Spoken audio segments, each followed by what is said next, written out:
They were a model family in Middle Georgia. When you look at the family, 2 girls, a little boy, you know, very influential, very wealthy family. Jon and Doris Worrell, college sweethearts who ran a family-friendly amusement park in a tight-knit community that valued charity and church. They all go to the country club after church and eat a big Sunday lunch together, and they were a very tight-knit family. So when a teenage immigrant from Venezuela named Paola Yarberry is abandoned at their church's doorstep, homeless and helpless, the generous Worrells welcome her into their home. My sister had a heart of gold, and she let Paola come over and stay. She said, come stay, you can sleep on our sofa. And Paola did. And at some point it transitioned from her staying on the sofa for a few nights to actually living with them. And as the saying goes, the road to hell is paved with good intentions. I thought Paola was a wonderful, sweet person. Did your opinion of her change? My opinion of a lot of people in this case has changed. So yes. Someone close to the family advised them not to allow her to live in the house, that would cause problems. 4 years pass and the homeless, undocumented immigrant becomes a pretty confident 19-year-old nannying the Worrell's children and working at the family amusement park. Jon and Doris's marriage, however, suffers a heartbreaking blow. My sister did realize that he was having affairs with younger girls. Your sister knew that he was having affairs with younger women? Yes. Then one hot September morning, everything changes. Jon, Doris, and Paola are cleaning the family amusement park when at 9:30 a.m., Jon leaves Doris and Paola alone for a trip to the local hardware store. At some point before 11:15, gunfire explodes at the amusement park. Within seconds, Jon's wife Doris lies dead in a pool of blood, shot once in the head, point blank. I think that she covered her head up because I'd heard part of her finger was gone. She had her hand over her head and got shot and took off part of her finger and went through her head. But Paola, hearing gunfire, runs to hide, fearing for her safety. She went and climbed in a tunnel and stayed there until Jon came home. Hiding? Yes, she was afraid. The attack is both quick and brutal. She was shot with a handgun and there was blood all over the place. The first theory that came out was that it was a gang retaliation. The sports park was a good hangout spot, and there were some folks with gang connections that went out there that caused some trouble. And Jon had asked them to leave, and they came back to exact revenge. That theory had merit until Doris's sister tells detectives a shocker. One of the women Jon was having an affair with was young Paola. Was Paula having an affair with Jon? Yeah, I would call it an affair. You could tell by the looks in their eyes. And it was a relationship they had apparently stopped trying to hide from Doris.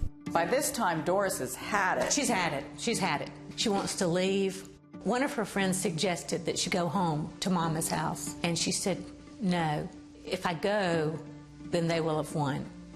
She also said, you don't know what they'll do to me. But Jon and Paola are hesitant to discuss their relationship with investigators. Jon was originally cooperative at the beginning of the investigation, but as further investigative requests were made, he requested an attorney, and therefore we could not have any further contact with him. I used to beg Jon to go to the GBI with me, and he wouldn't go. He said they were crooked and to stay away from them. The Georgia Bureau of Investigations immediately put the heat on Paola. Paola, she was an illegal alien. Paperwork from when she came into the country at age 5 was never completed, and she had overstayed her welcome in the U.S. Facing deportation, she reveals more about Doris's death than she had previously told them. Paola made statements that led agents to believe that she had more information about the death than she was willing to give the agents at the time of her deportation. Doris Doris Worrell was a church-going fixture in small-town Douglas, Georgia.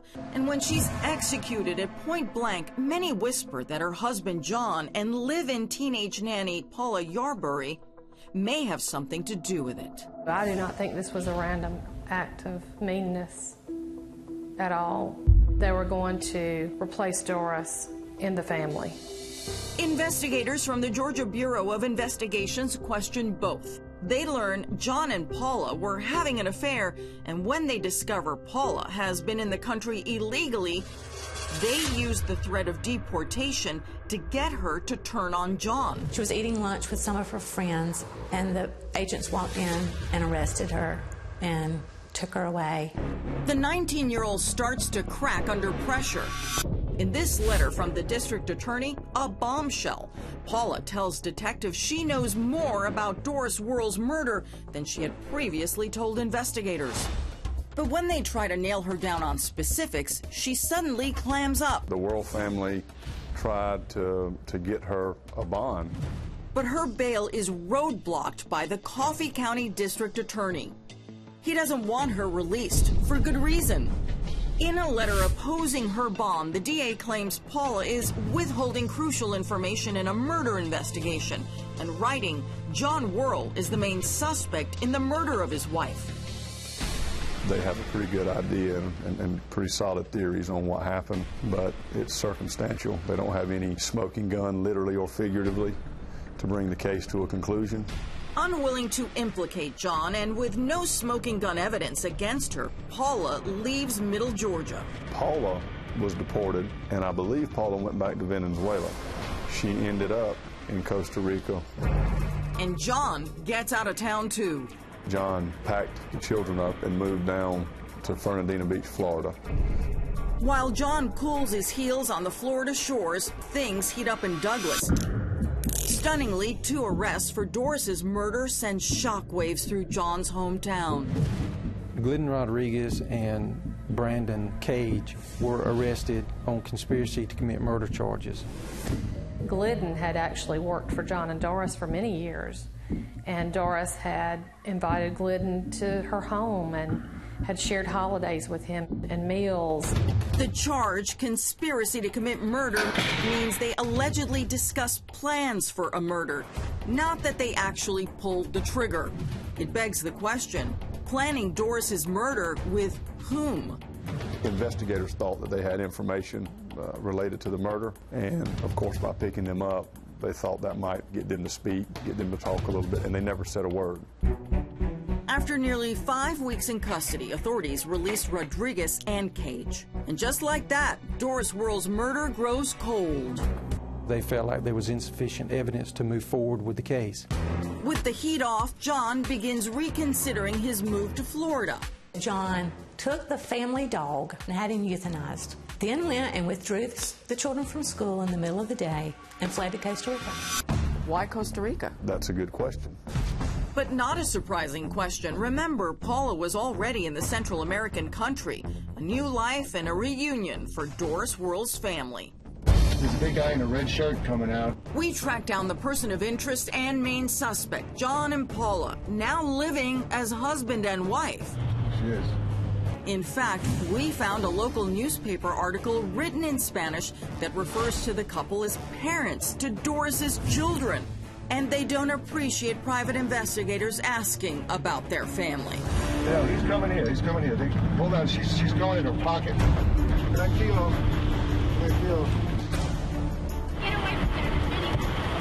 Stay away from us. I want to call an attorney right now. Get away from us. I'm telling you right now. I'm calling the police and I'm calling an attorney. Get away from us. Doing a cold case, John. Again, Jon and Paola were unwilling to speak. In the meantime, Doris Worrell's murder remains an unsolved homicide in Georgia. I think if you could get people close to the investigation to speak, they would tell you that it is unprosecuted, not unsolved. Why haven't the arrests been made? Where's the justice in it all? We asked the Georgia Bureau of Investigations that question. They tell us there is only so much they can say. While Paola and Jon are selling ice in sunny Costa Rica, Doris Worrell's homicide remains, quote, an ongoing investigation. When we look at this picture, your sister is dead and she's moved into your sister's position and taken over your sister's family. She's become my sister. It's like they just erased Doris.